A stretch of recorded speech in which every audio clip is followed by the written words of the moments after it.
What if the cure for your chronic inflammation, your foggy brain, your weak immune system, and your restless nights has been growing in fields, forests, and forgotten corners of your neighborhood this whole time?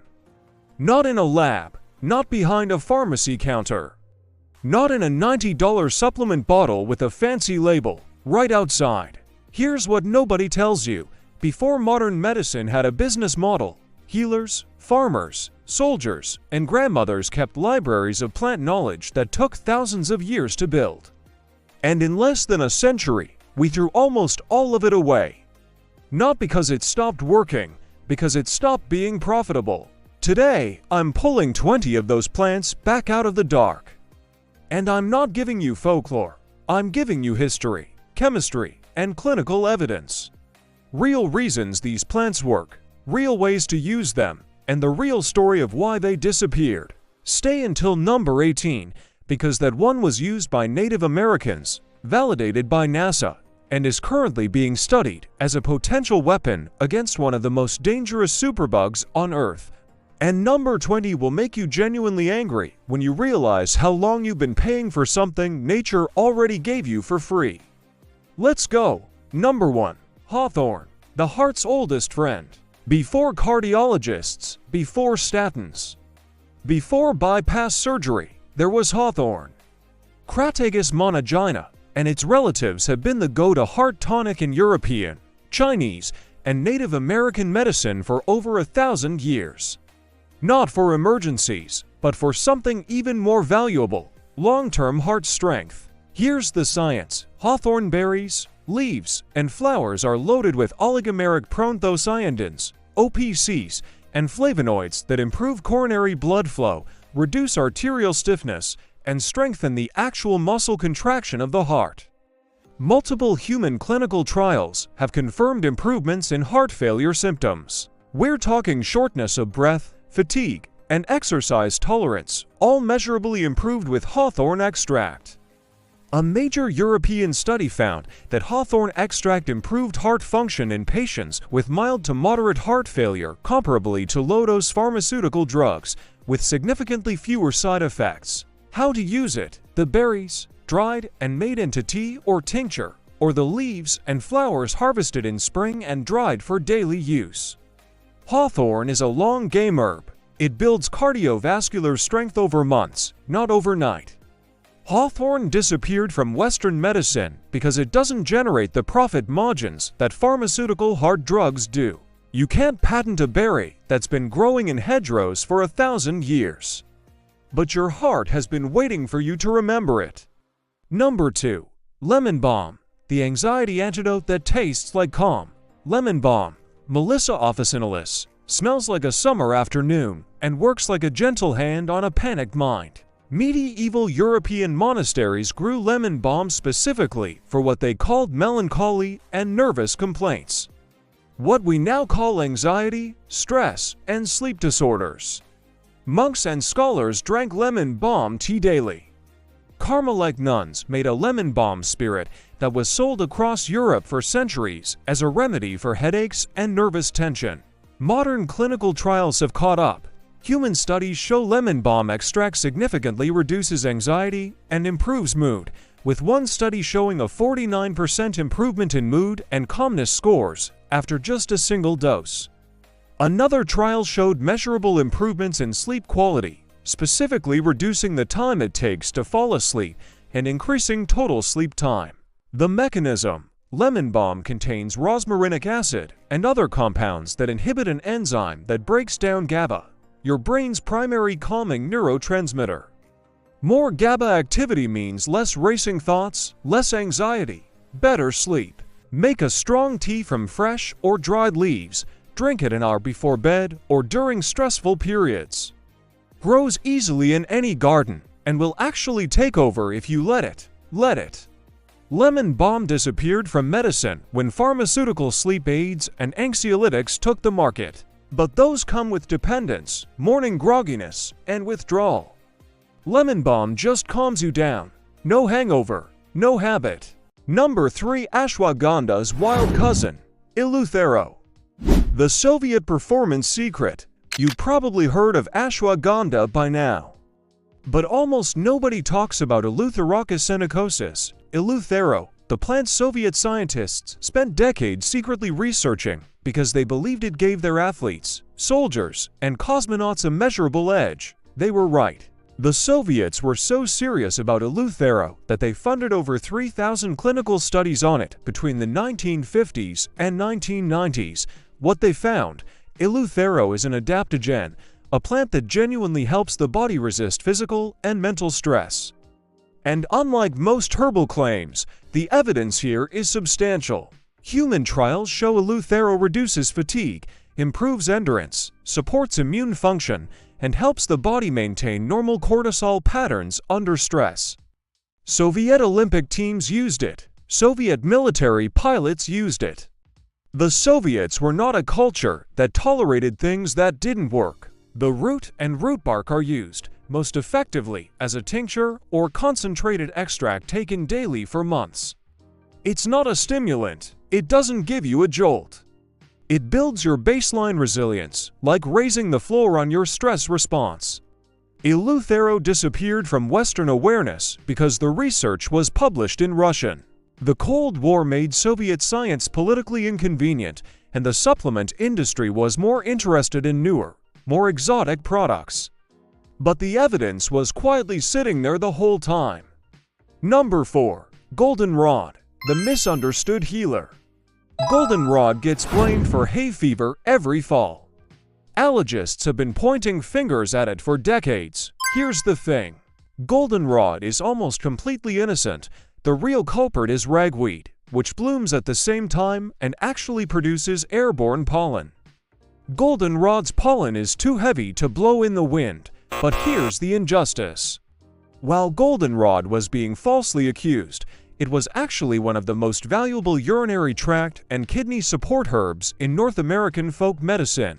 Solidago virgoria has been used in European and Native American traditions for urinary tract inflammation, kidney stones, and as a diuretic that doesn't deplete electrolytes the way pharmaceutical diuretics do. Modern pharmacological reviews confirm anti-inflammatory, diuretic, and antimicrobial effects. Several European countries include goldenrod in their official herbal pharmacopoeias for urinary tract support. The aerial parts, flowers, and leaves harvested at peak bloom are dried and made into tea. Drink 2 to 3 cups daily during a urinary tract infection or kidney stone episode alongside plenty of water. Goldenrod got a bad reputation it didn't earn and a silence it didn't deserve. If you've been avoiding it in the field thinking it's causing your allergies, you've been avoiding one of nature's best kidney helpers. Number 5. Wood betony, the forgotten head herb. Wood betony, Stachys botanica, was so important in medieval European medicine that there was a saying, "Sell your coat and buy betony." It was considered almost a cure-all, but its strongest reputation was for anything involving the head and nervous system. Headaches, anxiety, poor digestion connected to stress, tension that lives in your neck and shoulders and creeps up into a skull-crushing headache by 3 p.m. Modern herbalists who know their craft still consider wood betony indispensable for the type of person who holds all their stress in their upper body, the tense jaw, the tight shoulders, the tension headache that arrives with every deadline. The plant contains iridoid compounds and tannins that combine nervine, mild digestive, and slightly sedative properties. Traditional use included tea from the dried aerial parts for headaches, anxiety, and nervous digestive complaints, that knot in your stomach that arrives whenever you're stressed. Wood betony grows in woodland edges and meadows across Europe and parts of North America. It produces purple flower spikes and is actually quite ornamental. It got forgotten because it's subtle. It doesn't hit you like a drug. It just quietly untangles tension in a way that you notice after the fact when you realize your headache never arrived. Number 6. Spilanthes, the immune system's alarm bell. You met to thank plant briefly in other lists. But Spilanthes acmella deserves deeper attention than just its party trick of numbing your mouth. Research shows Spilanthes is one of the most potent immune stimulants in the herbal world. Studies demonstrate that Spilanthes significantly increases white blood cell count and activity, particularly the cells responsible for identifying and destroying pathogens. It also has documented antifungal properties against Candida species and antimicrobial activity against several bacterial strains. Traditional use in Ayurvedic medicine, Southeast Asian folk medicine, and parts of South America included spilanthes for colds, flu, fungal infections, and as a general immune tonic during illness season. The fresh flowers and leaves are the most potent form. You can eat them directly in small amounts, chew a fresh flower at the first sign of a cold, make a tincture from the fresh plant for storage through winter, or dry and encapsulate the plant material. Spilanthes got overlooked in the West because the numbing effect was novel enough to capture attention, but the much more important immune research was buried in ethnobotanical literature that mainstream medicine doesn't read. Number 7. Red root, the lymphatic system's forgotten a lie. Most people have never heard of red root. Most doctors have never heard of red root. But Ceanothus americanus was one of the most important medicines used by Native Americans across eastern and central North America, specifically for what traditional healers understood as congested, sluggish lymphatic function. Your lymphatic system is your body's sewage system. When it gets sluggish, the results show up as chronically swollen lymph nodes, frequent illness, sluggish immune response, and in traditional understanding, the kind of fatigue and heaviness that modern medicine often can't find a clear cause for. The deep red root bark of Ceanothus contains compounds including xanthine and related alkaloids that traditional use and some preliminary research suggest have genuine effects on lymphatic function and spleen activity. Eclectic physicians, a group of 19th century American doctors who combined herbal and conventional medicine, considered red root essential for spleen and lymphatic congestion, enlarged lymph nodes, and tonsil problems. The dried root bark is prepared as a decoction, a long simmered tea, or as a tincture. It's not a plant for casual use. This is one to research carefully or work with an experienced herbalist. But for chronically congested immune systems, it represents knowledge that genuinely got lost. Number 8. Motherwort, the heart and hormone herb nobody knows. The name tells you something. Lenaris cardiaca translates to lion-hearted, and the plant has a dual reputation that makes it uniquely valuable. For the heart, motherwort has documented effects on reducing heart palpitations and the anxiety that often accompanies them. Studies show it has mild cardiac regulating properties and reduces nervous palpitations specifically. The racing heart that shows up during stress or anxiety, not as a substitute for cardiac medication, but as genuine support for stress-driven heart irregularities. For hormones, motherwort has been used for centuries to ease the tension, irritability, and physical discomfort of premenstrual syndrome and menopause.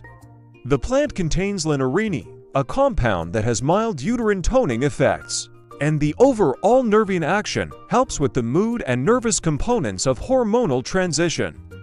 Important note, because of its uterine activity, motherwort is absolutely contraindicated in pregnancy.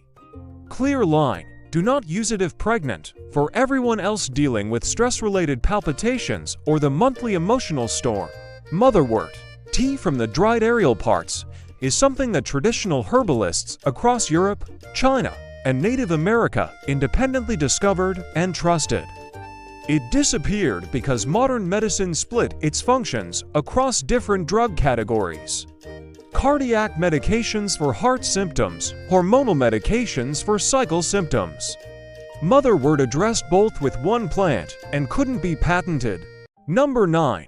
Black cohosh, the women's herb with real science. Black cohosh, Actaea rasmosa, native to North American forests, is one of the few herbs where the clinical evidence is substantial enough that it's made it into mainstream discussion. But it's still dramatically underused compared to pharmaceutical alternatives. Multiple randomized controlled trials show black cohosh root extract significantly reduces hot flashes, night sweats, sleep disturbance, and mood changes in menopause. A Cochrane review of trials concluded it performs comparably to low-dose estrogen for symptom relief. The mechanism is still debated. Early theories focused on phytoestrogenic effects, but recent research suggests serotonergic and other pathways are more important, which is why it works for women who can't use estrogen. Native American women used black cohosh for menstrual irregularities, labor preparation, and menopausal transition long before any clinical trial existed. They had thousands of years of empirical evidence. The root and rhizome are the medicinal parts, used as a standardized extract. This is one where consistent dosing matters and commercial preparations are often more reliable than home preparation. Important note: use for no more than 6 months continuously without a break, and avoid with a personal or family history of hormone-sensitive cancers until you've consulted a qualified healthcare provider. This is a powerful plant. Use it carefully. Black cohosh belongs in every informed conversation about women's health. It isn't there because it takes market share from pharmaceutical HRT, TEN cleavers. The spring tonic your lymph nodes need, cleavers, Galium apirini, is the sticky, clinging plant that sticks to your clothes and your dog when you walk through overgrown areas. Most people consider it nothing more than an annoying weed. Traditional European and Native American herbalists considered it essential.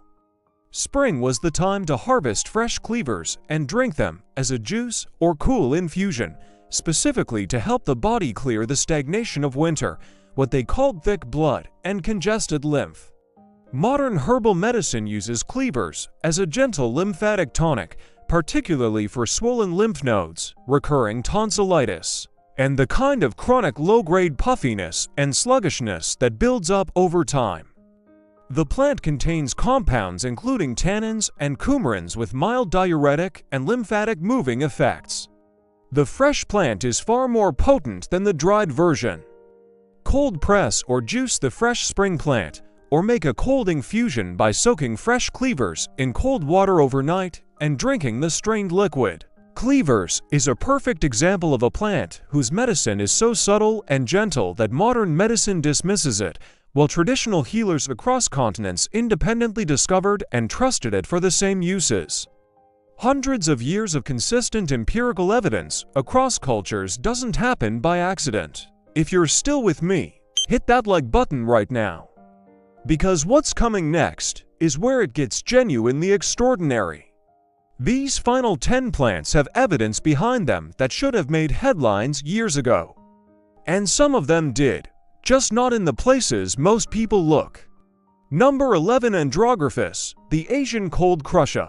Andrographis paniculata is virtually unknown in North American natural medicine. In Scandinavia, India, China, and parts of Southeast Asia, it's one of the most trusted cold and flu remedies that exists. And it has more clinical backing than almost any herb on this list. Multiple randomized controlled trials have shown Andrographis extract significantly reduces the duration and severity of upper respiratory tract infections. A meta-analysis of randomized controlled trials concluded it was superior to placebo and comparable to some pharmaceutical treatments for reducing cold symptoms. Swedish researchers actually ran rigorous trials and put it into a standardized commercial product used widely in Europe. The active compounds, andrographolides, have documented anti-inflammatory, immune-stimulating, and antiviral properties. Traditional Ayurvedic medicine has used it for fever, infection, and liver support for centuries. The leaves and aerial parts are intensely bitter, one of the most bitter plants used medicinally. But that bitterness is part of its action.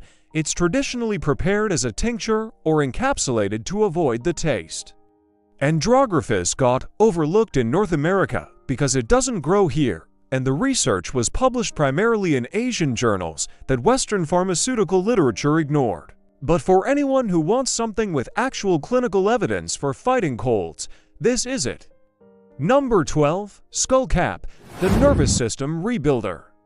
American skullcap, Scutellaria lateriflora, has a reputation among serious herbalists that goes far beyond what most people know about it. Yes, it calms anxiety, but traditional use went much deeper. Eclectic physicians in the 19th century used skullcap for nervous exhaustion, the kind that comes after prolonged stress, illness, or trauma. Not just feeling tense, but genuinely depleted nervous system function. The plant contains baecolin and other flavonoids with documented anxiolytic and neuroprotective effects. A human clinical trial published in Alternative Therapies in Health and Medicine showed significant improvements in global mood and anxiety with no reduction in energy or cognition, which separates it from sedating herbs that just knock you out. Animal research suggests skullcap may have neuroprotective properties potentially relevant to long-term brain health. Human research in this area is early but promising. Skullcap is prepared as a tincture from the fresh or recently dried aerial parts. Dried skullcap loses potency quickly. This matters. A well-made fresh plant tincture and a poorly dried old herb are not the same product. Source carefully. Skullcap got forgotten because its action is subtle, cumulative, and requires quality plant material. The supplement industry mostly sells poor quality dried product that underwhelms people. And then they write off the plant instead of the poor preparation.